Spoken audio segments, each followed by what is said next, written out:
Pemirsa, Anda kembali menyaksikan kanal siaran berita pemerintah.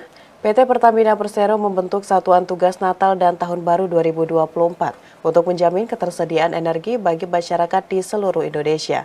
Vice President Corporate Communication PT Pertamina Fajar Joko Santoso menyebut dengan Satgas Nataru siap melayani masyarakat mulai 16 Desember 2024 hingga 8 Januari 2025.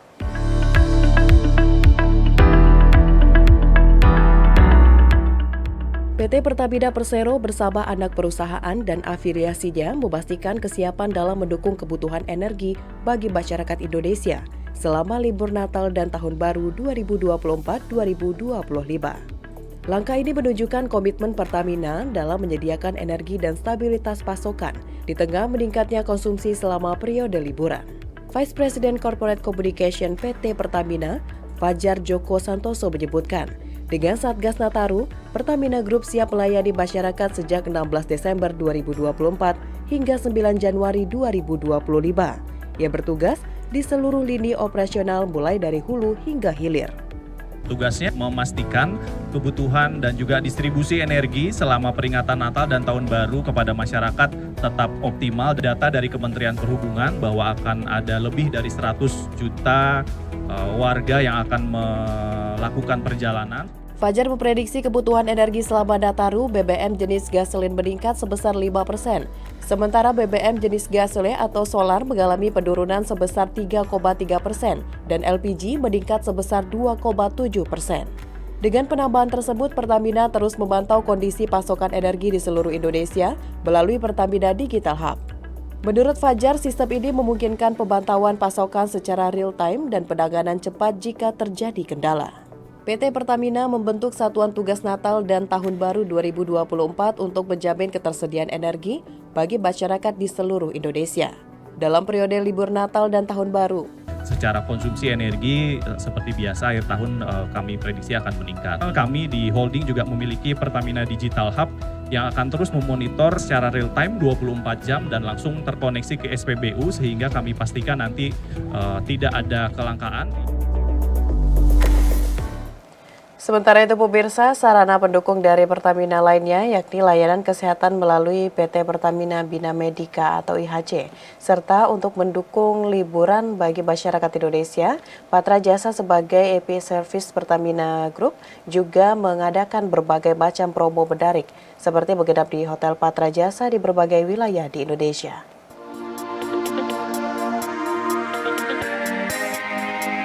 PT Pertamina membentuk Satuan Tugas Natal dan Tahun Baru 2024 untuk menjamin ketersediaan energi bagi masyarakat di seluruh Indonesia dalam periode libur Natal dan Tahun Baru. Periode Satgas Nataru Pertamina yakni sejak 16 Desember 2024 hingga 9 Januari 2025. Rina Marta selaku Corporate Secretary PT Patra Jasa mengatakan sebagai bagian dari Satuan Tugas Patra Jasa AP Service memastikan kelancaran layanan kebutuhan energi terhadap masyarakat. Pertamina Patra Niaga melakukan peningkatan layanan energi serta menyediakan beragam layanan. Sementara itu, sarana pendukung dari Pertamina yakni layanan kesehatan melalui PT Pertamina Bina Medica IHC telah menyiapkan strategi peningkatan layanan untuk memastikan akses kesehatan masyarakat selama perayaan Nataru 2024-2025. Dengan dukungan 37 rumah sakit dan 76 klinik, IHC berkomitmen memberikan layanan yang profesional, cepat tanggap, dan terpercaya bagi masyarakat. IHC siap siagakan seluruh jaringan layanan kesehatan selama 24 jam. Yaitu instalasi gawat darurat, rawat inap baik itu reguler maupun intensive care unit. Untuk poliklinik tetap akan off-nya hanya di tanggal merahnya saja. Lalu untuk standby on call dokter spesialis kami tetap 24 jam.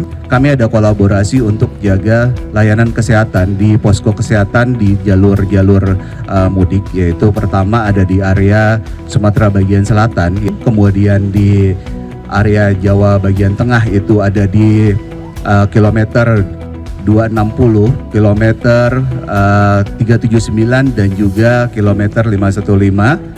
Kemudian di area Jawa bagian timur kita juga ada di kilometer 725 dan kilometer 66.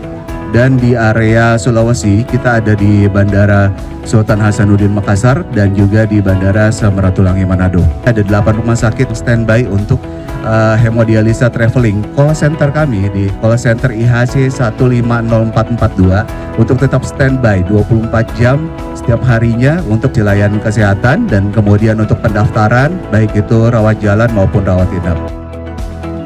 Beralih ke informasi lainnya pemirsa, pemerintah buka suara atas kabar terkait PPN 12% yang dikenakan untuk transaksi jual beli masyarakat menggunakan QR Indonesian Standard atau KRIS. Direktorat Jenderal Pajak menegaskan yang menjadi dasar pengenaan pajak bukanlah besaran nilai top up, jumlah saldo atau nilai transaksi jual beli, melainkan adalah jasa layanan penggunaan uang elektronik atau dompet digital tersebut.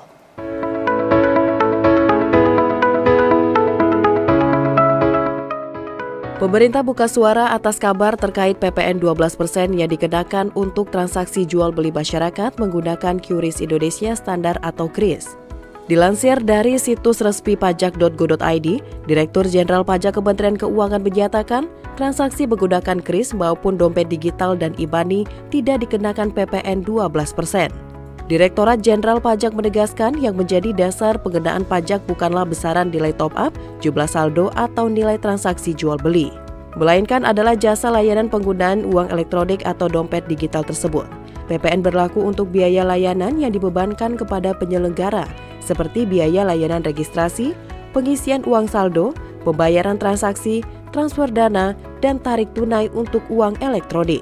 Adapun nilai uang elektronik itu sendiri termasuk saldo, bonus poin, dan transaksi transfer dana murni tidak dikenakan PPN.